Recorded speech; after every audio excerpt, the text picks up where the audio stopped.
በስመ አብ ወወልድ ወመንፈስ ቅዱስ አሐዱ አምላክ አሜን። ስብሐት ለእግዚአብሔር ኪያነ ዘፈጠረ ከመ ናምልኮ እንሰግድለት ዘንድ እናመልከው ዘንድ እንገዛለት ዘንድ እናመሰግነው ዘንድ የፈጠረን አምላካችን እግዚአብሔር የባህሪ ምስጋና ለእርሱ ይሁን። ስብሐት ለማርያም እመ አምላክ እግዝእትነ ወመድኃኒትነ መድኃኒታችን መመኪያችን ለምትሆን ለእናታችን ለንጽሕት ቅድስት ድንግል ማርያምም የጸጋ ምስጋና ለእርሷ ይሁን። ስብሐት ለመስቀለ ክርስቶስ ዕፀ መድኃኒት ኃይልነ ወፀወንነ ኃይላችን አምባችን መጠጊያችን ጋሻችን ለሚሆን በቀራንዮ ለተተከለ መድኃኒት ለሚባል ለክርስቶስ መስቀልም የጸጋ ምስጋና ለእርሱ ይሁን። ክቡር አባታችን የዚህ ታላቅ ካቴድራል ሰባኪ ወንጌል ክቡር ወንድማችን ሊቀ ዲያቆናት ዘማሪ የማነ ብርሃን፣ ክቡራን የእግዚአብሔር ልጆች አባቶች፣ እናቶች፣ ወንድሞችና እህቶች እንዲሁም ሕፃናት ሁላችሁም በኃያሉ በልዑል እግዚአብሔር ስም እንደምን ዋላችሁ? እንደምን አመሻችሁ? አምላካችን እግዚአብሔር በዚህ ዕለት በዚህ ሰዓት በዚህ ቅዱስ ቦታ ተገኝተን ቅዱስና ሕያው ዘላለማዊ የሆነውን ቃሉን እንድንሰማ ስለፈቀደልን ስሙ ለዘላለም የከበረና የተመሰገነ ይሁን። የሊቃውንት አምላክ የምስጢር ባለቤት የቅዱሳን ፈጣሪ የአባቶቻችን አምላክ እግዚአብሔር በመካከላችን ተገኝቶ ምስጢርንና ጥበብን እንዲገልጥልን የእርሱ ቅዱስ ፈቃድ ይሆንልን። በተከታታይ እስካሁን ድረስ ባሉት በየሳምንቱ ዕለተ ረቡዕ በዚህ ሰዓት የቅዱስ ዮሐንስ መልእክት ቀዳማዊ ወይም የመጀመሪያውን መልእክት እሱን በተከታታይነት ያየን እንገኛለን። እስካሁን ድረስ ሐዲስ ኪዳን ከሚለው ቃል ጀምሮ የመጽሐፍቱን ቁጥርና ከዚያ የቅዱስ ዮሐንስ ወንጌላዊ መጽሐፍት 5 መሆናቸውን ተመልክተን ከነዚያ ከአምስቱ ደግሞ 3ቱ መልእክታት መሆናቸውን አይተን ከ3ቱ መልእክታት ደግሞ የመጀመሪያውን መልእክት እንደምናይ ተነጋግረን እሱን እያየን እንገኛለን። የመጀመሪያው መልእክት 5 ምዕራፎች አሉት።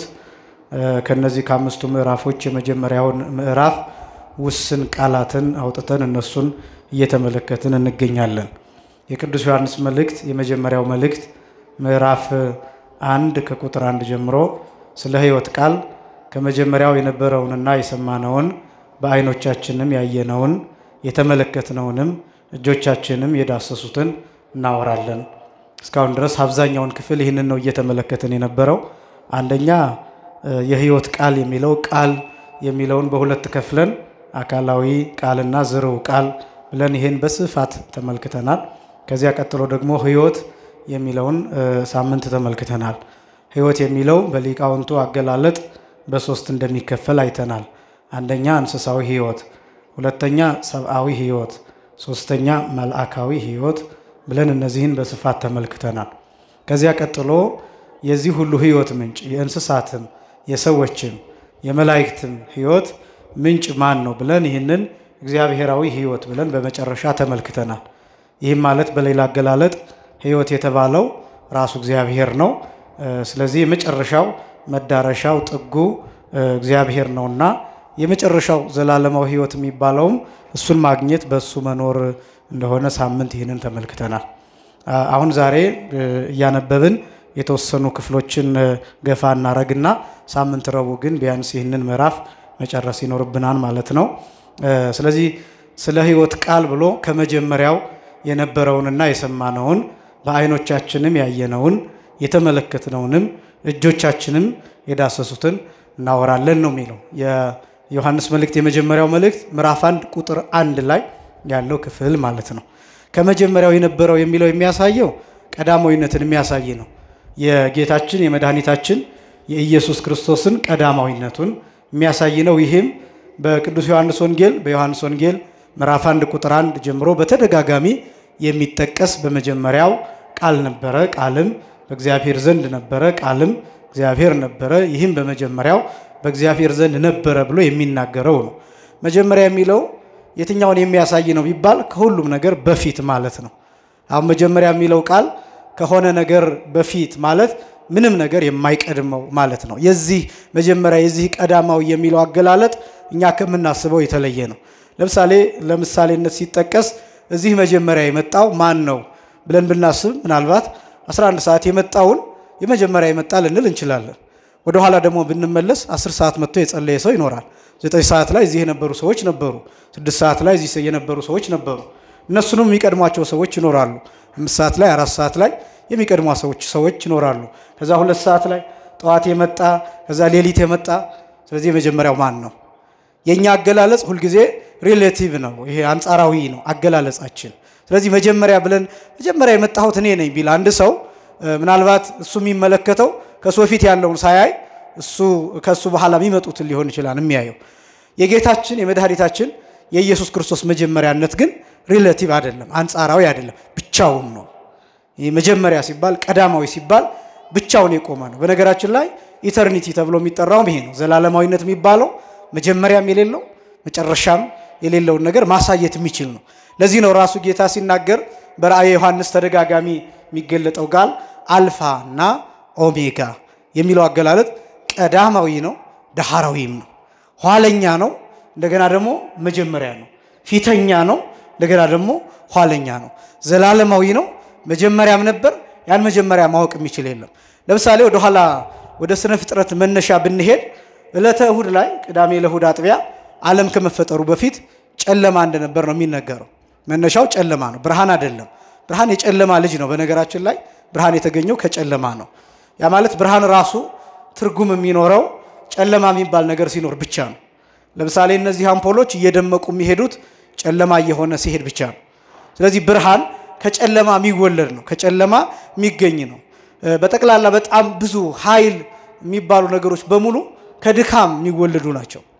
ለምሳሌ ትንሳኤ ከሞት የተገኘ ነው። ይህ ማለት ስለ ትንሳኤ ለማውራት ስለ ሞት ማውራት ያስፈልጋል። ስለ ኃይል ለማውራት አስቀድሞ ድካም ምን እንደሆነ ማወቅ ያስፈልጋል። ስለ ጥጋብ ለማውራት ስለ ረሃብ ማወቅ ያስፈልጋል። ስለ መርካት ለማውራት ስለ መጠማት ምን እንደሆነ ማወቅ ያስፈልጋል። ብርድና ሙቀት እነዚህ ነገሮች አንዱ ከሌለ አንዳንዶቹ ትርጉም እስከማይኖራቸው ድረስ ምንም የሉም እና መዝገበ ቃላትም ላይ ሲቀመጡ የሚቀመጡበት አቀማመጥም እነዚህን መሰረት ያደረጉ ናቸው። ለምሳሌ ቤተክርስቲያን ከጌታችን ከመድኃኒታችን ከኢየሱስ ክርስቶስ ሞት ነው የተወለደችው። ሁልጊዜ እንደምንገልጠው ማለት ነው። ክርስቶስ በሞተበት ሰዓት ጎኑን ሲወጋ ደምና ውሃ ወጣ፣ ቤተክርስቲያን ከዛ ተወለደች። ይሄ ማለት በሌላ አገላለጥ ምን ማለት ነው? ከክርስቶስ ሞት ትንሳኤ ብቻ ሳይሆን የተወለደው እኛ ተወልደናል። ቤተክርስቲያኒቱ ራሱ ከሞቱ ነው የተወለደችው። ወደ ኋላም ደግሞ ወደ ስነ ፍጥረት ዞር ብለን ብንመለከት ሔዋን የተገኘችው ከአዳም ድካም ነው የተገኘችው። ከአዳም እንቅልፍ ነው የተገኘችው። ከአዳም መተኛት ነው የተገኘችው። ከአዳም መድከም ነው የተገኘችው። መጽሐፍ ቅዱስም እንደሚገልጠው ረዳት እንፍጠርለት ነው የሚለው። ግልጽ ነው። ረዳት እንፍጠርለት ከተባለ አዳም የሚረዳበት ድካም አለው ማለት ነው። መረዳት የሚያስፈልገው ድካም የደከመበት ድካም አለ። ያን ድካም እንድትሞላው ሴት ተገኝታለች። ሴት ጥበብ ናት፣ ሴት ኃይል ናት፣ ሴት ጉልበት ናት፣ ሴት ዕውቀትም ጭምር ናት። በነገራችን ላይ በቤተክርስቲያን ትምህርት ሴት የምትባለው ፍጥረት እጅግ በጣም በተራቀቀ መጠን የምትነገር ናት። ዳም ሀገር እንደምታውቁት በሴት አንቀጽ ትነገራለች። ቤተክርስቲያን ራሷ ዳግሚት ሔዋን እየተባለች በሴት አንቀጽ ትጠራለች። ከዛ ውጭ ደግሞ ከሴቶች ደግሞ የተወሰኑ ሴቶችን እያነሳን ታሪካቸውን ብንመለከት የማይቻለውን ከቻሉ መካከል ሴት እመቤታችን ለምሳሌ ሴት ናት እና እመቤታችን ከመላእክት በላይ ናት፣ ከፍጡራን በላይ ናት፣ ግን ሴት ናት እና በራሱ ሴትነት በቤተክርስቲያን ቋንቋ ልዩ የሆነ የሚነገርለት የተለየ ጥበብ አለው። እንደው ስለ ሴትነት ለማውራት ፈልጌ ሳይሆን ግን ሴት የተገኘችው ከድካም ከአዳም ድካም ነው የተገኘችው። ለዚህ ነው አሁን በዚህ ዘመን የዚህን ማህበረሰብ ድካም የምትሞላው ሴት ናት። በነገራችን ላይ ብዙ ድካም ለምሳሌ በሃይማኖት በኩል የጎደሉ ነገሮች የቤተክርስቲያን ጉዳይ ማስቀደስ፣ መቁረብ፣ ንስሐ መግባት፣ ማዘን፣ መራራት፣ ትውልድን መታደግ አብዛኛው በሴት የሚፈጸም ነው። ይሄ በነገራችን ላይ አሁን ወንድን ዝቅ ሴትን ከፍ አድርጎ የማሰብ ጉዳይ አይደለም። ለምሳሌ ልጆች ከእናቶቻቸው ጋር ሲያድጉና ከአባቶቻቸው ጋር ሲያድጉ በተወሰነ መልኩ ልዩነት አለ። በጣም ብዙ በመጽሐፍ ቅዱስ የተገለጡ ጀግኖች የሚባሉ መንፈሳዊ ኃይል ያላቸው አብዛኞቹ በሴት ያደጉ ናቸው። ጌታን ጨምሮ ጌታ የሴት ልጅ ነው፣ ከሴት የተወለደ ነው፣ ምድራዊ አባት የለውም። ስለዚህ የሴት ልጅ ነው እና ሳሙኤልን ብትወስዱ ሙሴን ብትወስዱ ሙሴ በተለየ መልኩ ከእናቱ ጋር የተለየ አይነት ጥምረት የነበረው ነው እና ህዝብን ነፃ እስኪያወጣ ድረስ የተነገረው ተስፋ ከፈርዖን ቤተ መንግስት እስኪወጣ ድረስ አቅም የሆነው እናቱ ከጡቷ ወተት ጋር የሰጠችው የነገረችው ነገር ነው እና ብዙ በመጽሐፍ ቅዱስ የተገለጡ ከዚያም በኋላ ከቅዱሳት መጽሐፍትም በኋላ እነ ቅዱስ ዮሐንስ አፈወርቅን ብትመለከቱ የሴት ልጆች ናቸው በገና በልጅነቱ ነው አባቱ የሞተው የእናቱ ተጽዕኖ እንዳለው ራሱ ቅዱስ ዮሐንስ አፈወርቅ ይናገራልና ይሄ ሁሉ ምንድነው ምን ይያልከን ነው ካላችሁኝ ከድካም የሚገኙ ጥበቦች አሉ ብርሃን ከጨለማ ነው የተገኘው ለይኩን ብርሃን ከማለቱ በፊት እግዚአብሔር ኦሪት ዘፍጥረት ምዕራፍ 1 ላይ ብርሃን ይሁን ከማለቱ በፊት ጨለማ ነበር ግልጽ ነው ከብርሃን በፊት ጨለማ ነበር ያ ጨለማ ግን የሚባለው በቁሙ ስለ ጨለማ ስለዚህኛው ጨለማ ሳይሆን ማይታወቅ ማይነገር ማይመረመር ረቂቅ ከመላእክትም ከሰዎችም አይምሮ በላይ የሆነ ማይለካ ማይሰፈር ያ ነው ጨለማ ተብሎ የሚጠራው በሌላ አገላለጥ ጨለማ ብለን የምንጠራው ራሱ እግዚአብሔር ማይመረመረውን ባህሪውን ጨለማ ብለን እንጠራዋለን ዙፋኑን ጨለማ እንለዋለን መኖሪያውን ጨለማ እንለዋለን ልበ አምላክ ዳዊት የተናገረው ወረሰየ ጽልመተ መስዋሮ ይላል መሰወሪያውን ጨለማ አደረገ ይላል ምን አደረገ ጨለማ አደረገ መሰወሪያውን ነው የሚል ስለዚህ እግዚአብሔር ዙፋን ጨለማ ተብሎ ይገለጣል በብሉይ ኪዳን ደብተራ ኦሪት ሲሰራ እግዚአብሔር ለሙሴ የነገረው አንድ ቃል አለ በሰማይ ያለውን ሥርዓት ነው በምድር ላይ እንዲሰራ ያዘዘው እና ሲነግረው እግዚአብሔር ለሙሴ ምንድነው ያለው በሰማይ ላይ በተራራው ላይ እንዳሳየው አድርገህ ምሳሌዋን እንድትሰራ ተጠንቀቅ ብሎ አስጠንቅቆታል እና ከዚያ ውስጥ ከሰጠው ትእዛዝ አንዱ ቅድስተ ቅዱሳኑን ጨለማ አድርገው ብሎታል ምንም አይነት አመት እስከ አመት ቅድስተ ቅዱሳኑ መብራት አይበራበትም በደብተራ ኦሪት መብራት አይበራበትም ብቻ ሳይሆን ቅድስተ ቅዱሳኑ በአመት አንድ ጊዜ ብቻ ነው ሰው የሚገባበት ሊቀ ካህናቱ የሚገባበት ሐዋርያው ቅዱስ ጳውሎስ ዕብራውያን 9 ላይ ይህንን ገልጦታል ለምንድነው ጨለማ የሆነው ቢባል ዘመኑ የጨለማ ዘመን ነው እንደገና ደግሞ ገና መንፈስ ቅዱስ የሚገልጠው መንገድ ገና እንደሆነ ያሳያን ይላል እና ጨለማ አድርገው መብራቱን የምታበራው ቅድስቱ ላይ ነው ቅድስተ ቅዱሳኑን ግን ምንም አይነት ብርሃን እንዳታበራበት ብሎ እግዚአብሔር ሙሴን አዝዞታልና ያ የማይመረመር እግዚአብሔር ባህሪ ምሳሌ ነው ስለዚህ መጀመሪያ የሚባለው ያ የጨለማ ዘመን ነው ከዛ ይሄ አሁን ተሳሳትኩኝ እኔ ራሴ የጨለማ ዘመን ምለው ምን እንደምለው ስም የለውም በነገራችን ላይ አሁን የጨለማ ዘመን ያልኳችሁ ዘመን የለም ያ የጨለማ ምን ልበለው በቃ በዚህ እንድትረዱት ነው የጨለማ ምን ልበለው ምክንያቱም ዘመን የለም ጊዜ የለም ጊዜ የሚለካው ዘመን የሚለካው አመት የሚለካው እለት የሚለካው በብርሃናት ውደት ነው እንደምታውቁት ለምሳሌ በፀሐይ መንቀሳቀስ እንደኛ እንደ ቅዱሳት መጻሕፍት እንደ አባቶቻችን እንደ ሳይንስ ደግሞ ጊዜ የሚለካው አንደኛ መሬት በራሷ አክሲስ በመታደርገው መሽከርከር ይለካል ሌሊትና ቀን ሁለተኛ ደግሞ በፀሐይ ዙሪያ በመትዞረው ዙረት አመታት ይለካሉ ስለዚህ ሰዓታት እለታት አመታት ዘመናት መለኪያቸው ይሄ ነው እንዲህ ከሆነ ጊዜ ራሱ ፍጡር ነው ጊዜ በፀሐይ የሚለካ ከሆነ በመሬት መሽከርከር በፀሐይ መጓዝ በጨረቃ በከዋክብት በእነዚህ ከሆነ የሚለካው እነዚህ ሳይፈጠሩ በፊት በምን ነበር የሚለካው በነገራችን ላይ ይሄ ብቻም አይደለም እንዲህ አይነት ጥያቄ ያሰፋችሁት ብትሄዱ ፀሐይ የተፈጠረችው ረቡዕ ነው እና ፀሐይ ረቡዕ ከተፈጠረች እኛ ምን ቆጥረው ጊዜን በፀሐይ ነው በእኛ በቅዱሳት መጻሕፍት መሰረት እሁድ ሰኞ ማክሰኞ ፀሐይ አልነበረም 3ቱን ቀናት እና እነዚህ 3 ቀናት ፀሐይ ስላልነበረች በምን እንደሚቆጠር ማወቅ የሚችል ማንንም የለም በነገራችን ላይ እንዲያውም እሁድንና ሰኞን የባህር ሐሳብ ሊቃውንት ያቡሻህር ሊቃውንት እለታተ ጠቢባን ብለው ነው የሚጠሯቸው እሁድና ሰኞ የጠቢባን የሥላሴ ቀኖች ብለው ነው የሚጠሯቸው እነዛ ቀኖች ርዝማኔያቸው አይታወቅም በተለይ አቡነ ሽኖዳ የግብፁ ፓትርያርክ የነበሩት እሳቸው የጻፉት አንድ ዲያቦሊክ ዋርስ ሚል አለ ዲያብሎስ ጦርነት ሚል እና እዛ ላይ ምን ይላሉ ያ ብርሃን ለስንት ጊዜ ነው የቆየው እግዚአብሔር ብርሃን ይሁን አለ ብርሃን ሆነ ግን ያ ብርሃን ምን ያህል ጊዜ ነው የቆየው አፍታ ወይስ ሚሊየን ዓመት ወይስ ቢሊየን ዓመት እና ይሄ ክፍት የሆነ ለሰዎች አይምሮ የተሰጠ የማይደረስበት ለበቁት ሰዎች ብቻ የሚገለጥላቸው ግን እንደ አንድ ቀን ብቻ የተወሰደ እንጂ ርዝማኔው በትክክል አይታወቅም ብርሃኑ ለስንት ጊዜ ቆየ ከዛ ጧትም ሆነ ብቻ ነው የሚለው ማታም ሆነ ብቻ ነው የሚለው ብርሃኑ ለ24 ሰዓት ነው የቆየው ጨለማው ለ24 ሰዓት ነው የቆየው ብርሃን 12 ሰዓት ጨለማው 12 ሰዓት የሚታወቅ ነገር የለም the days are just symbolic ነው የሚሉት አቡነ ሽኖዳ እነዛ ቀናት ምልክቶች ቀኖች ተብለው የሚጠሩ የቀን ውክልና የያዙ ነው እንጂ በትክክል እውነተኛ ቀኖች ሁሉ ላይሆኑ ይችላሉ ማለት 24 ሰዓት እንደምንለው ላይሆን ይችላል አናውቀውም ምናልባትም ሳይንስ መሬት ከተፈጠረች 4.5 ቢሊዮን ዓመት አልፏታን ይላል ምናልባት ያ ጊዜ በዛ ጊዜ ውስጥ የተካተተ ይሆን ወይ አይታወቅም ይሄን እንደ ጥያቄ እየሰጠዋችሁ እንጂ መልስ እየነገርኳችሁ አይደለም ከዛ ፀሐይ ረቡዕ ከተፈጠረች በኋላ ፀሐይ በጨረቃ በከዋክብት ጊዜ መቁጠር ይቻላል ችግሩ ግን ከመፈጠሯ በፊት ያለው እነዚህ አይነት ነገሮችን ሁሉ እየመረመራችሁ ስትሄዱ ጨለማ ነው የሚሆነው ማትደርሱባቸው ነገሮች አሉ አሁን ላስጨንቃችሁ አይደለም በእነዚህ አይነት ስሌት ግን ከዛ ደግሞ አለፍ ብላችሁ ጭራሽ ምድር ያልተፈጠረችበት መላእክት ያልተፈጠሩበት ሰማይ ያልተፈጠሩበትን ያን ስታስቡ ደግሞ ጭራሽ ጨለማ ነው ስለዚህ ያኔ ምን ነበር አብ ነበር ያኔ ማን ነበር ወልድ ነበር ያኔ ማን ነበር መንፈስ ቅዱስ ነበር ሶስቱ አካላት አብ ወልድ መንፈስ ቅዱስ አሉ በአምላክነት በጌትነት በፈጣሪነት አለ ወልድ ከአብ ተወልዷን አብ አባት ነው ያኔ ወልድ ልጅ ነው ያኔ መንፈስ ቅዱስ ሕይወት ነው ያኔ ጊዜ ስለሌለ መለኪያ ስለሌለ ማነጻጸሪያ ስለሌለ ፍሬም ስለሌለ መለኪያ ስለሌለ አብ ወልድን የወለደው መቼ ነው አብ ከወልድ ከመንፈስ ቅዱስ ይበልጣል ያንሳል የሚለው ማነጻጸር ራሱ አይቻልም ምክንያቱም ማነጻጸሪያ ራሱ የለም እኛ እዚህ ዓለም ላይ ብዙ መለኪያዎች ስላሉን ነው ረጅም አጭር ወፍራም ቀጭን የሚል መለኪያ ቀይ ጥቁር በቀለም ምን ለያየው ምን ለካካው እነዚህ መለኪያዎች ስላሉን ብቻ ነው በአብና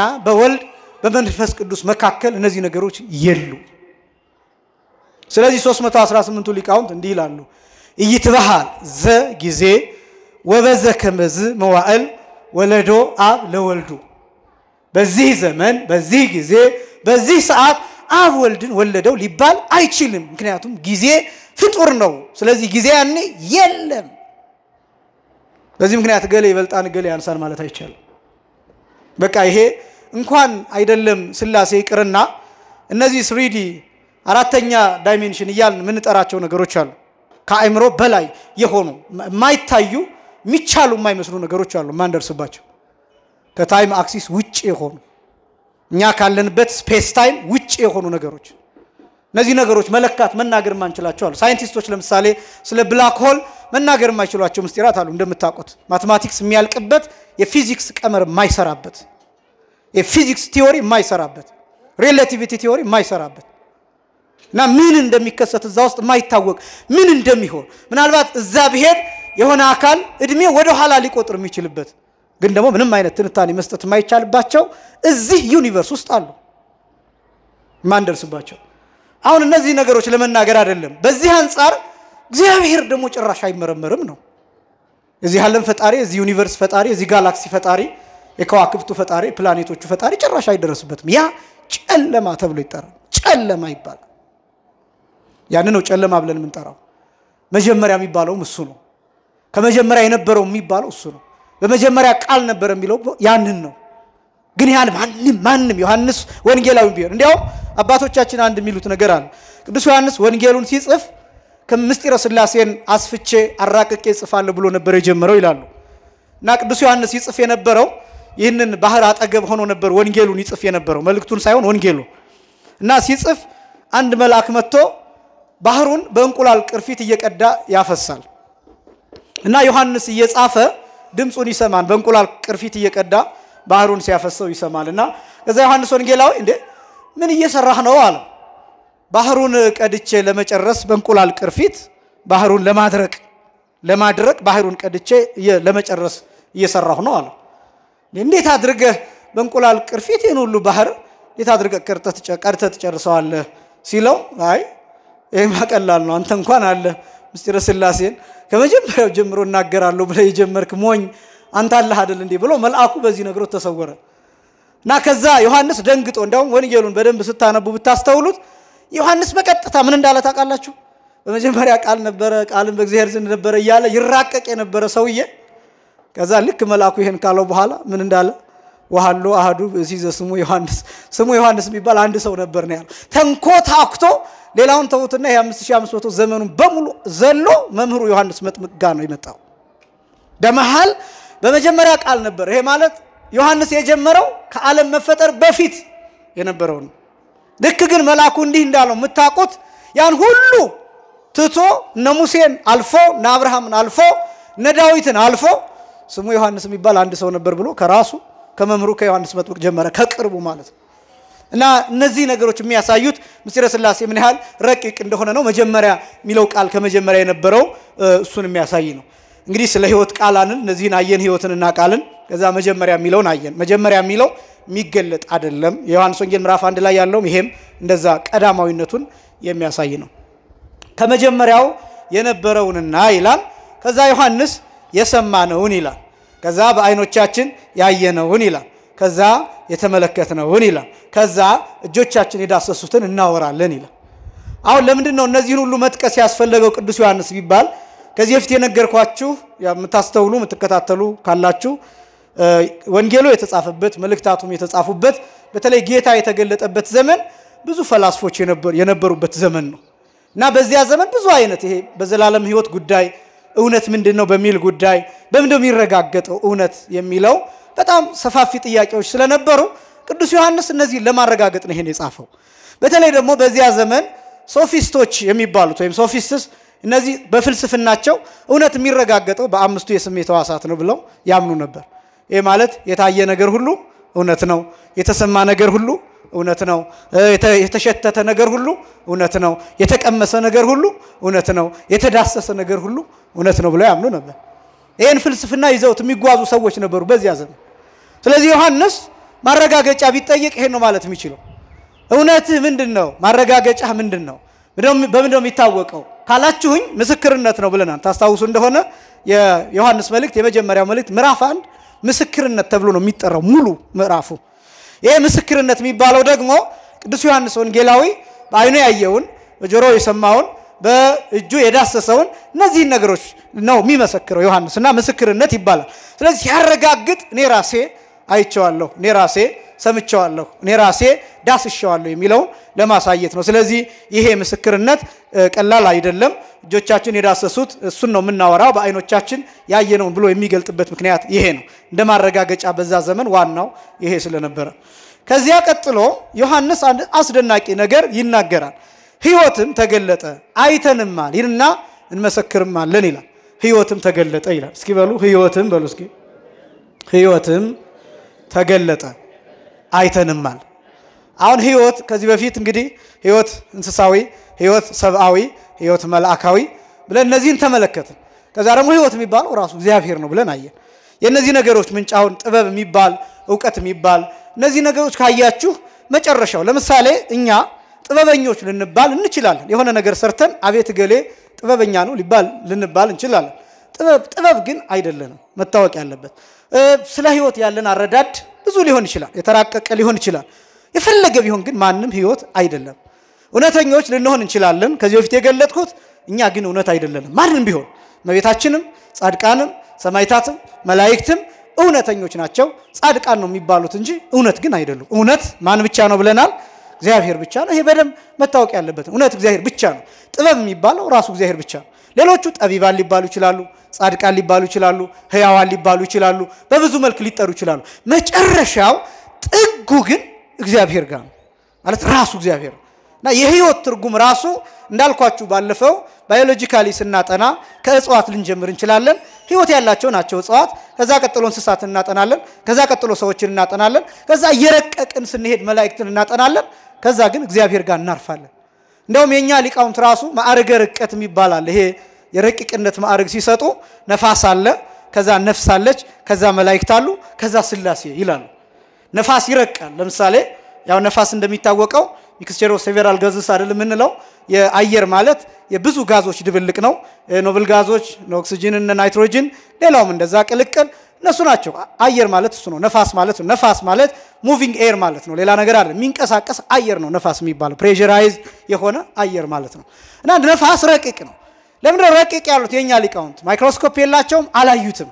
እኛ ግን ምናልባት ይሄን ዘመን ተጠቅመን በማይክሮስኮፕ ልናየው እንችላለን። ማሱ ልንለካ እንችላለን፣ ስለ ዴንሲቲው ልናወራ እንችላለን፣ ስለ ቮሊዩሙም ልናወራ እንችላለን፣ ስለ ፐርሰንቴጁም አየር ላይ ስላለው ልናወራ እንችላለን። የኛ ሊቃውንት ነፋስን በዛ ጊዜ ስላላዩት ረቂቅ ብለው ይጠሩታል። ከዛ ከነፋስ ደግሞ የሚረቀው ምንድነው ሲባል ነፍስ ትረቃለች ይላሉ። ነፍስ ራሷ ትረቃለች ይባል እንጂ በእግዚአብሔር ዘንድ ግን ትታያለች። የምትረቀው ለኛ ነው። ነፍስ ራሱ ረቂቅነቷ ለኛ ነው። ረቂቅ ናት፣ ልክ ነው። ግን ደግሞ እግዚአብሔር ይለካታል፣ እግዚአብሔር ያውቃታል። ፍጥረቷም የተለካ ነው። ውስን ናት፣ ውስናት ማለት የተወሰነ ቦታ ይሰጣታል በተወሰነ ቦታ ትኖራለች እኛ ግን አናያትም አንጨብጣትም አንዳሳትም ይሄ ማለት ቅድም እንዳልኳችሁ ከኛ 3D በላይ ናት እኛ ማየትና መተርጎም ማብራራት ምንችለው እስከ ሶስተኛው ዳይሜንሽን ብቻ ነው ከዛ በኋላ ያሉት በጣም ብዙ አቅም ይጠይቁናል ስለዚህ ነፍስ ራሷ ከዚህ እኛ ከምናቀው ዳይሜንሽን በላይ ስለሆነች አንደርስባትም አንዳሳትም አንተነትንም የተጻፉልን መጽሐፍት ላይ ያሉትን ብቻ እሱ ነው የምንገልጠው ከነፍስ ደግሞ የሚረቁ መላእክት አሉ ከነፍስ በላይ መላእክት ረቂቃን ናቸው አስደናቂው ደግሞ ምን እንደሆነ ታውቃላችሁ መላእክት ፍጥነታቸው ይለካል እኛ ግን አንለካው መላእክት ከአንድ ቦታ ወደ አንድ ቦታ ሲላኩ እዚህ ይታጣሉ ይሄን ታውቃላችሁ ለምሳሌ ቅዱስ ሚካኤል ወደ አንድ ቦታ ሲላክ ከአንድ ቦታ ይታጣል የሚታጣበት ቅጽበት ግን እኔና እናንተ ምን ለካው አይደለም ይሄ አሁን በጣም ብዙዎች የሚያነሱት ጥያቄ አለ ለምሳሌ ቅዱስ ሚካኤል እዚህ ያለ ቅዱስ ገብርኤል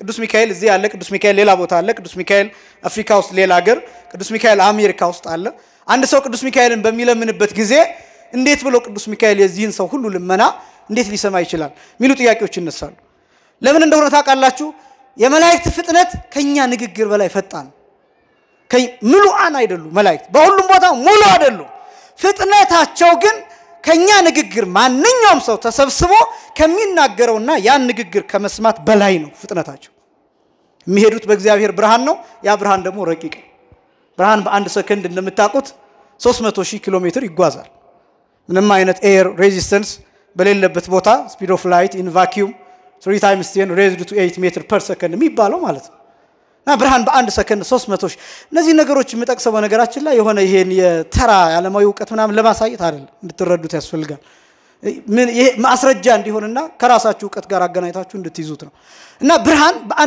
በአንድ ሰከንድ 300,000 ኪሎ ሜትር መጓዝ ይችላል ያው የፀሐይ ብርሃን ከሰሌዳው ተነስቶ እዚህ ለመድረስ የሚፈጅበት 8 ደቂቃ ነው 150 ሚሊዮን ኪሎ ሜትር ነው ይባላል ከመሬት እስከ ፀሐይ ድረስ እንግዲህ ማስላት ነው ዲስታንሱ ከታወቀ ስፒዱ ከታወቀ ከዛ በምን ያህል ደቂቃ ይመጣል የሚለውን ታይሙን ካልኩሌት ማድረግ ነው 8 ደቂቃ ይፈጅበታል ቅዱስ ሚካኤል ከራማ ሲመጣ ከኢዮር ከኤረር ሲመጣ ስንት ደቂቃ ይፈጅበታል ስንት ሰከንድ ይፈጅበታል ስንት ማይክሮ ሰከንድ ይፈጅበታል አያችሁ እዚህ ላይ ነው ጭራሽ እኛ ልንለካው አንችልም የመላእክት ፍጥነት የሚጓዙት መላእክት በነገራችን ላይ በብርሃን ሰረገላ ነው የሚጓዙት ያ የብርሃን ሰረገላ ረቂቅ ብርሃን ተብሎ የሚጠራ ነው የኛ ሊቃውንት የሚሉት ግዙፍ ብርሃን የሚባል ረቂቅ ብርሃን የሚባላል ለምሳሌ እንደናንተ ትምህርት ቪዚብል ላይት እና ኢንቪዚብል ላይት የምትሏቸዋል የሚታዩና የማይታዩ የሚታዩ የሚያሳዩ የማይታዩ የሚያሳዩ ብርሃኖች አሉ ለምሳሌ እንደ ኤክስሬይ እና ጋማ ሬይ እነዚህ ቢታዩ እንኳን የሚጎዱ አይን የሚጎዱ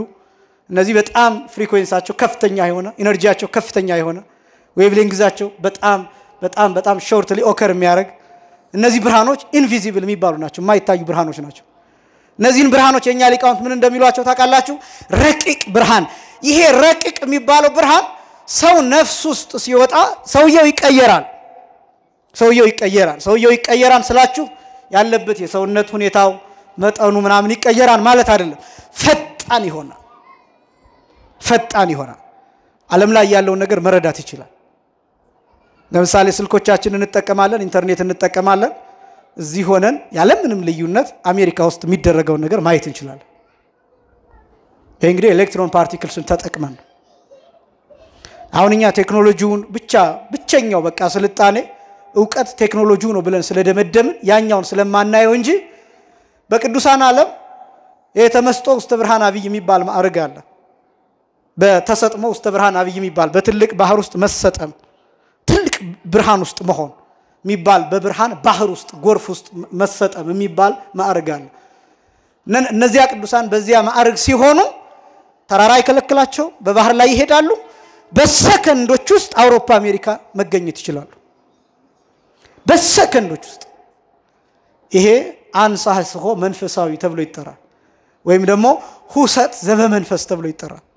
በመንፈስ ቅዱስ ያለ ረቂቅ የሆነ እንቅስቃሴ ተብሎ ይጠራል እና አባቶቻችን በዚያ ማዕረግ ሲሆኑ እኛ ልንለካው በማንችለው የትም ይገኛሉ ይሄ ብቻም አይደለም ወሶበ ሰረቀ ብርሃን አምላካዊ ውስተ ነፍስ ይላሉ አባቶቻችን ወሶበ ሰረቀ ብርሃን አምላካዊ ውስተ ነፍስ ያበውአ ለነፍስ ውስተ ኩሎን ጠባይአት እለ ውስተ ሰማይ ወእለ ውስተ ምድር ይላሉ ይሄ ማለት አምላካዊ ብርሃን ረቂቅ ብርሃን የሰው ነፍስ ውስጥ በሚወጣበት ጊዜ ነፍስን በሰማይና በምድር ወዳሉ ጠባያት በሙሉ ይስባታን ይላሉ። ለምሳሌ ይሉና አባቶቻችን እንደ አባ ማቴዎስ ይላሉ። አንድ አባ ማቴዎስ የሚባል ሰው ከመብቃቱ የተነሳ የብርሃን ጎርፍ ውስጥ የብርሃን ባህር ውስጥ ከመግባቱ የተነሳ እዚህ ቆሞ ወደ ታች እስከ በርባሮስ ድረስ ተከፍቶ ይታያል። ወደ ላይ ደግሞ ሲመለከት እስከ ጽርሐ አርያም ድረስ ተከፍቶ ይታያል። ለምሳሌ እናንተ የባህር ጫፍ ላይ ብትሆኑ ወደ ባህሩ ታች ስትመለከቱ የሰማዩ ነጸብራቅ ተገልብጦ ሰማዩን ታዩታላችሁ። ደመናውን በውሃ ታዩታላችሁ።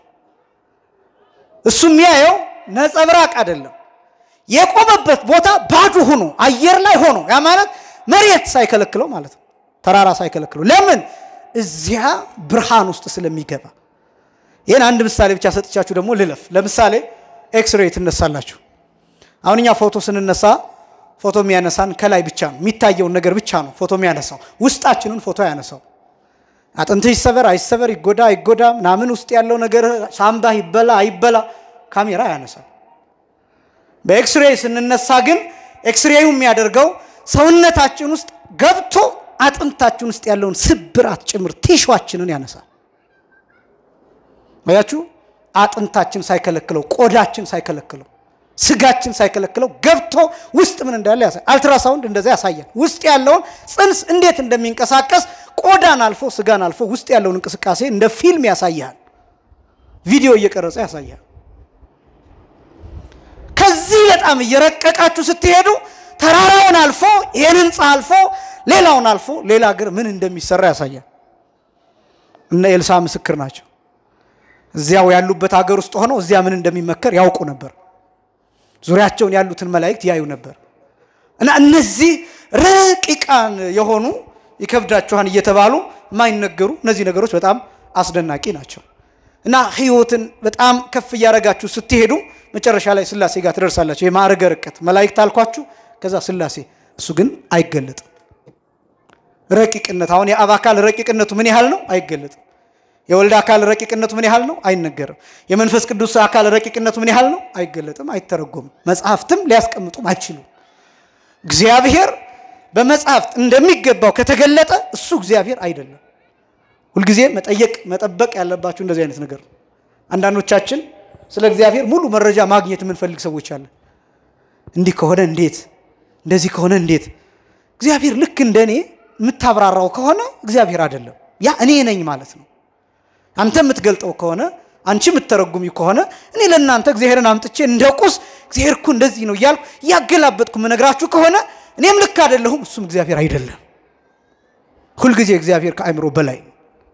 ታዲያ መጽሐፍት ላይ የተጻፈው ምንድነው ቢባል እንደ እግዚአብሔርነቱ የተገለጠ ሳይሆን እግዚአብሔር ለኛ የወረደበት መውረድ የተገለጠበት ነው።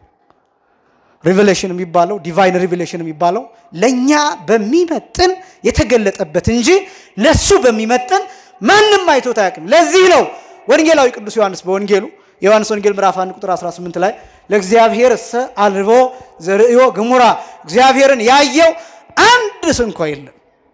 መላእክት ራሳቸው እነ ቅዱስ ሚካኤል አያውቁትም እግዚአብሔር። ስለ እግዚአብሔር ያውቃሉ፣ እግዚአብሔርን ግን አያውቁትም። እንዴት? በእግዚአብሔርነቱ አያውቁትም። ሁሉ ጊዜ የምለው እኔ በማስተምርበት ቦታ እዚህም ተናግሬ ሊሆን ይችላል መላእክት ሰግደው ሲነሱ ሌላ መልክ ነው የሚያዩት። መጀመሪያ ያዩትን አይደለም የሚያዩት እየተጨመረ ነው የሚያዩት። የብርሃን ጎርፍ እየጨመረ ሌላ ቀለም ሌላ መልክ ሌላ የሚያስገርም ሌላ የሚያስደንቅ ነገር የማይሰለቹበት። ለዚህ ነው ኪዳን ላይ ስትሰሙ ዘያፈተወሙ ለመላእክት ከመ ይሐውጽው ለዘምቅድመ ዓለም ብርሃን የሚል ቃል ታገኛላችሁ። መላእክትን ዓለም ሳይፈጠር የነበረ ብርሃን ባህሪውን እንዲጎበኙት የሚያስመኛቸው የሚያስጎመጃቸው ይላል። ነኛ መተርጉማን ሲተረጉሙ እንዴ አይተውት የለም እንዴ መላእክት ለምን ነው የሚጎመጁት ቢባል ቢያዩት አይጠግቡትም አይሰለቹትምና ይላሉ። አስረጅ ጠቅሳሉ። አሁን ለሰው አዲስ ዕቃ ወጣ ብለው ይነግሩታል ይላሉ። እኔ መተርጉማኑ ይገርሙኛል የሚያስረዱበት መንገድ። እነሱ ሚሉት ነው ቃል በቃል እየነገርኳቸው ያለው። አሁን ለሰው አዲስ ዕቃ ወጣ ብለው ይነግሩታል። እስኪያየው ድረስ ይቸኩላል። ካየው በኋላ ይሰለቸዋል። እንደዛ ነው። ለምሳሌ አዲስ ስልክ ሲመጣ እስከምናየው ሰለቻለን 2 ቀን 3 ቀን። ከዛ እስከምናየው ድረስ እንቸኩላለን 2 ቀን 3 ቀን ደስ ይለናል ከዛ ግን እየሰለቸን እንመጣለን ልብስ እንደዛው ፋሽኖች ያው በየጊዜው ይፈጠሩ የለ አዳዲስ ዲዛይኖች አዳዲስ አለባበሶች አዳዲስ ንግግር በተለይ ይሄ ዘመን አመንዝራ ያደረገን አንዱ በምንም ነገር ላይ እንዳንጠግብ እንዳንደሰት የሚያረገን ዓለም አዳዲስ ነገር እያሳየ አውቆ ስለሚወስድን እያታለለ ውሃ እያሳሳቀ ይወስዳል አይደል የሚባለው አዳዲስ ነገር እንፈልጋለን ቴክኖሎጂው ይሻሻላል ስልኩ ይሻሻላል ላፕቶፑ ይሻሻላል ቤት ይሻሻላል መኪና አፕዴት ይደረጋል ሌላው ነገር ይቀጥላል እነዚህ ነገሮች ሁሉ ያየን አይምሮአችን እየፈለገ ማብቂያው ምን እንደሆነ ስለማይታወቅ የኛ ደስታ የኛ ምኞት የኛ መጎምጀት ይቀጥላል በዚህ ምክንያት ከእግዚአብሔር እንለያለን ለዛ ነው ትዳሩም ከባድ ጥያቄ ምልክት ውስጥ የሚገባበት ምክንያት ያ ነው ምክንያቱም ሴቱ በተለየ መልክ ይወጣል ወንዱ በተለየ መልክ ይወጣል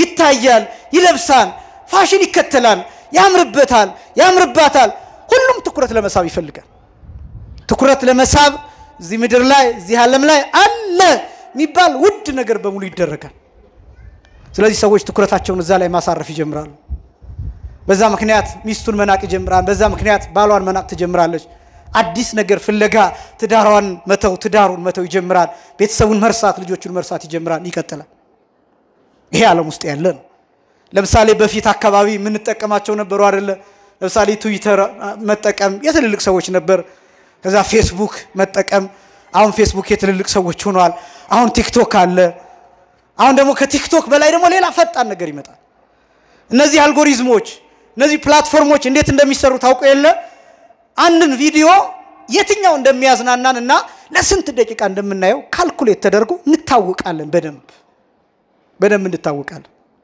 ሌላው ቀርቶ ጎግል ላይ ሰርች የምናረገው ነገር ይታወቃል ፍላጎታችን ኢቭን ሴንቴንሱን ገና ስንጀምረው እሱ ይጨርስልናል ይሄን ነው የምትፈልገው ሰርች ማድረግ የምትፈልገው ብሎ ይጨርስልሃል በቃ አውሱን ነው ትላለ ሰርች ያደርግልሃል ቲክቶክ ላይ ጨርሳችሁ የምታዩት ቪዲዮ ምን አይነት ቪዲዮ እንደምትፈልጉ የምትሰሉበት የመጀመሪያ ደረጃ አሃ የኛው ቪዲዮ እስከ መጨረሻው አየው ስለዚህ የሚወደው እንዲህ አይነት ቪዲዮ ነው ማለት ነው ብሎ ካልኩሌት አድርጓችሁ ከዛ በኋላ ተመሳሳይ ቪዲዮ ነው የሚያቀርብላችሁ በቃ እነዚህ ነገሮች እያደጉ ይሄዳሉ በጣም አሳዛኙ እነዚህ ነገሮች መጡና መንፈሳዊው ላይ አረፉ ስለዚህስ መምህር የተለየ እንፈልጋለን ሰባኪ የራሳችን እንፈልጋለን አጥማቂ እንፈልጋለን ገዳም የራሳችን እንፈልጋለን ታቦት የራሳችን ጸበል የራሳችን እንፈልጋለን እጣን ጥላለን እዚህ ቦታ ያ ቦታ ይመቸኛ እንላለን ህንጻ ከህንጻ እናወዳድራለን ከዚህ መኪና አስነስተን ቦሌ መድኃኔዓለም እናስቀድሳለን ምክንያቱም ህንጻው ደስ ይለናል ውስጡ ደስ ይለናል ስፋቱ ደስ ይለናል ቀዳሾቹ እዛ ደስ ይሉናል እነዚህ እንመርጣለን ለአይናችን ያማረ ነገር እንፈልጋለን ሌላው ቀርቶ ምናየው ነገር በሙሉ ሲያስጠላ ያለን የሚያስጠላ ነገር እየሰጠን ጽዩፍ እየሆነን እንቀጥላለን ይሄ ምን ሆነበት ምክንያት መንፈሳውያን ስላልሆነን ነው መላእክት የእግዚአብሔርን ክብር በየቀኑ በየሰዓቱ በየሰከንዱ ያያሉ አይሰለቹም ይሰግዳሉ ይነሳሉ ይሰግዳሉ ሌላ መልክ ያያሉ እንደገና ቅዱስ ብለው ይሰግዳሉ አይሰለቹም እኛ የእግዚአብሔርን ቃል በየጊዜው ስለማንሰማ አዲስ እንደሆነ ስለማናውቅ በዚህ ምክንያት ነው እና ረቂቅ ነው በጣም ብዙ ማይነገሩ ያልተነገሩ ያልሰማናቸው አዳዲስ ነገሮች አሉ እና ግን ማይደረስበትም ጭምር ነውና ያንን ነው ህይወት ብለን የምንጠራው እግዚአብሔር ለዚህ ህይወት ሁላችንንም ያብቃን ከዛ ህይወትም ተገለጠ አይተንማል እንመሰክርማለን የሚለው ይሄ ህይወት አሁን ይሄ እግዚአብሔራዊ ህይወት ብለን የጠራ ነው የሁላችንም ህይወት ጥግ የሆነውና ራሱ ህይወት በመንደር ላይ ተገለጠ ነው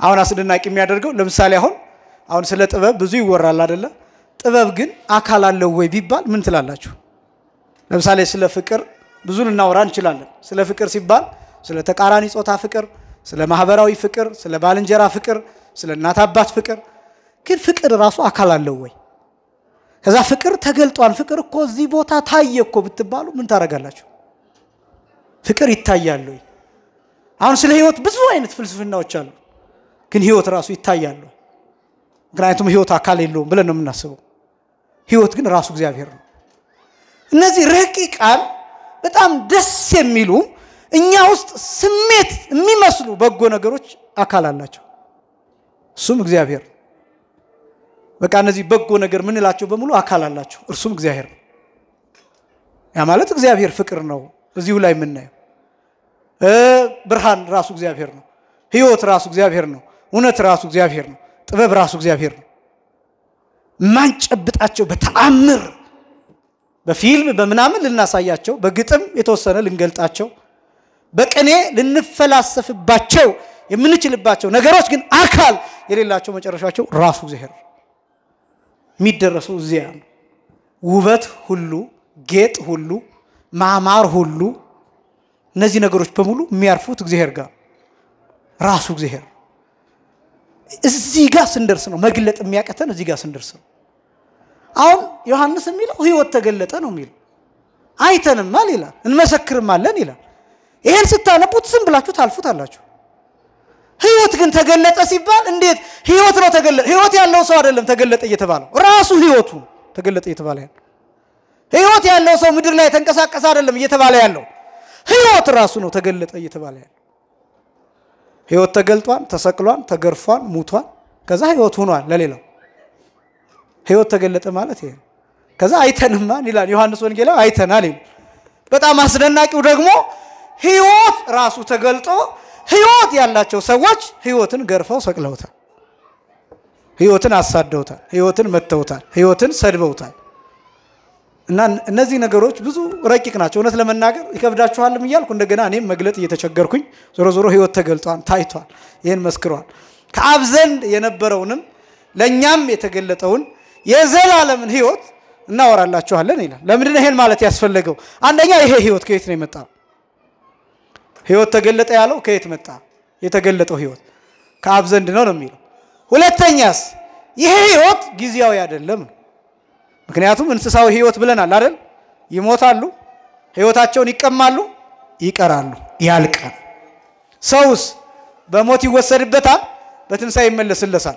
መላእክት በተፈጥሮ ተሰጥቷቸዋል ከዛ ይቀጥላል ሕይወታቸው ይሄኛው ሕይወትስ ራሱ ሕይወት ነው ምን አይነት ሕይወት ጊዜያዊ አይደለም የዘላለም ሕይወት ነው የዘላለም የሚለው ቃል እንዳልኳችሁ መጨረሻ የሌለው ማለት ብቻ አይደለም መጀመሪያም የሌለው ማለት ነው መነሻው የማይታወቅ ማለት ነው የዘላለም ሕይወት የሚለው እሱ ይሄ የዘላለም ሕይወት ተብሎ የሚጠራው እግዚአብሔር ወልድ ብቻ ነው ይሄ ማለት በሌላ አገላለጥ እግዚአብሔር ብቻ ነው እንመሰክርማለን ይላል ቀጥሎ እናንተ ደግሞ ይላል ቁጥር 3 ከኛ ህብረት እንዲኖራችሁ ያየነውንና የሰማነውን ለእናንተ ደግሞ እናወራላችኋለን ይላል አሁን ይሄን ለምን ይናገረው ስለ ዘላለም ሕይወት ነገርከን ምን ይሰራልናል ትሉኝ እንደሆነ ነው ሕይወት ተገለጠ አልከን አይቻለሁ አልከን መሰክራለሁ አልከን ምን ይሰራልናል ትሉኝ እንደሆነ እኛ ህብረት ውስጥ እንድትገቡ እንፈልጋለን ነው የሚለው ዮሐንስ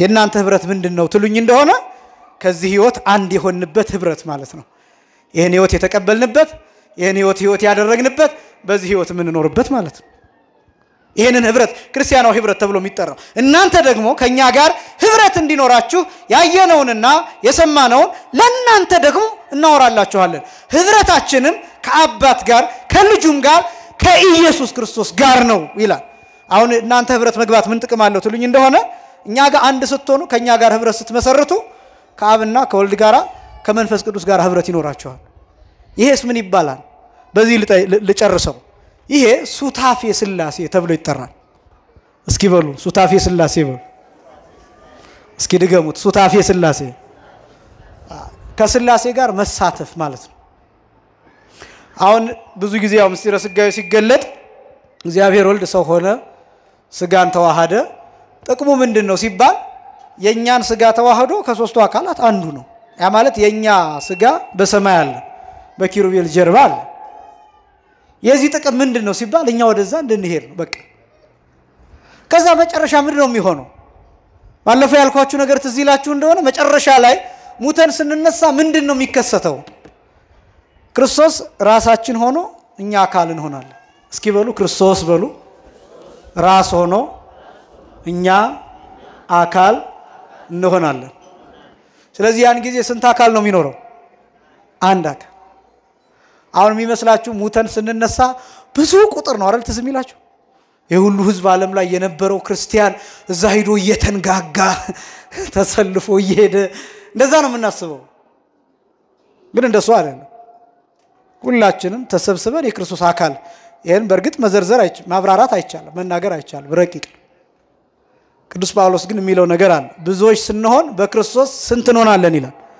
አንድ ነው እና ያን ጊዜ አንድ አንጎል ነው የሚኖረን እርሱም ክርስቶስ ነው ሁሉ ጊዜ የሚገልጠው የሴንትራል ነርቨስ ሲስተም ይያልኩ የሚገልጠው ዋናው አዛዥ ራስ የሚሆነው ክርስቶስ ነው ሌሎቻችን ግን እንዲህ አካል ሆነን አንዳንዶቻችን ጣት አንዳንዶቻችን እግር አንዳንዶቻችን እጅ ሆነን የክርስቶስ አካል ሆነን አንድ አካል አንድ ራስ አንድ ማህበር ሆነን እንኖራለን ዘላለማዊ ራሱ መሆን የምንችለው እንደዛ ከሆነ ብቻ ነው ያለዚያ ግን እንሞታለን የክርስቶስ አካል ካልሆነ እሱ ራሱ እንደተናገረው ዮሐንስ ወንጌል ምዕራፍ 15 ላይ ከግንዱ የተለየ ቅርንጫፍ ይደርቃል ምክንያቱም ከግንዱ ማግኘት የሚገባውን ማዕድን አያገኝም ስለዚህ ወደ እሳት ይጣላል ያ ማለት ወደ ገሃነመ እሳት ይሄዳል ከዚያስ በቀኙ የቆሙትን እኛን በቀኝ ለመቆም ያብቃንና ያባቴ ብሩካን ወደ እኔ ኑ ብሎ ይጠራናል የራሱ አካል ያደርገናል ትንሳኤ የሚባለው ህይወት የሚባለው ዘላለማዊ ህይወት የሚባለው ይሄ ነው ከዚያስ ያን ጊዜ ጨለማ የሚባል የለም ማልቀስ የሚባል የለም አንቺ አንተ የሚባል ነገር የለም ያን ጊዜ ለምሳሌ እነ ቅዱስ ሚካኤልን አማልዱን ብለን አንጠይቅም እኩል ነው ምን ሆነው አካል ነው ምን ሆነው ለመላእክት አንሰግድም ያኔ ነው ምናቸው አሁን አይደለም እንዳትሰናከሉ ያን ጊዜ ነው ምናቸው ያን ጊዜ ለጻድቃን ለሰማዕታት አንሰግድም ያን ጊዜ እኩል ነው ምን ሆነው ምክንያቱም የክርስቶስ አካል ነው ምን ሆነው ያን ጊዜ ሁላችንም አንድ አይነት ምስጋና ነው የምናመሰግነው ቅዱስ ቅዱስ የሚል ምስጋና ያ ህይወት አስደናቂ ነው ያን ነው ህብረት ብሎ የሚጠራው ቅዱስ ዮሐንስ የዘላለም ህይወት ተገለጠ አይተንማል እንመሰክራለን ይሄን ደግሞ ምን ነግራችሁ እናንተ ከኛ ህብረት እንዲኖራችሁ ነው የኛ ህብረት ደግሞ ወዴት ይወስዳችኋል ወደ አብና ወደ ወልድ ወደ መንፈስ ቅዱስ ህብረት ወደ ሥላሴ ህብረት ይወስዳችኋል ይሄ ደስታችሁ ፍጹም እንዲሆን ይሄን ነግራችኋለሁ ብሎ ቅዱስ ዮሐንስ ወንጌላዊ የጻፈው የመጀመሪያው ክፍል ይሄ ነው አምላካችን እግዚአብሔር ሁላችንንም ለዚህ ህብረት ያብቃን ሁላችንንም ለዘላለም ህይወት ያብቃን የክርስቶስ አካላት ሆነን እንድንሰራ ሁላችንንም ለስጋው ደሙ ያብቃን ሳምንት ምዕራፍ 1ን ለመደምደም እንሞክራለን የሳምንት ሰዎች ይበለን ያስተማረን ያባቶቻችን አምላክ እግዚአብሔር የተመሰገነ ይሁን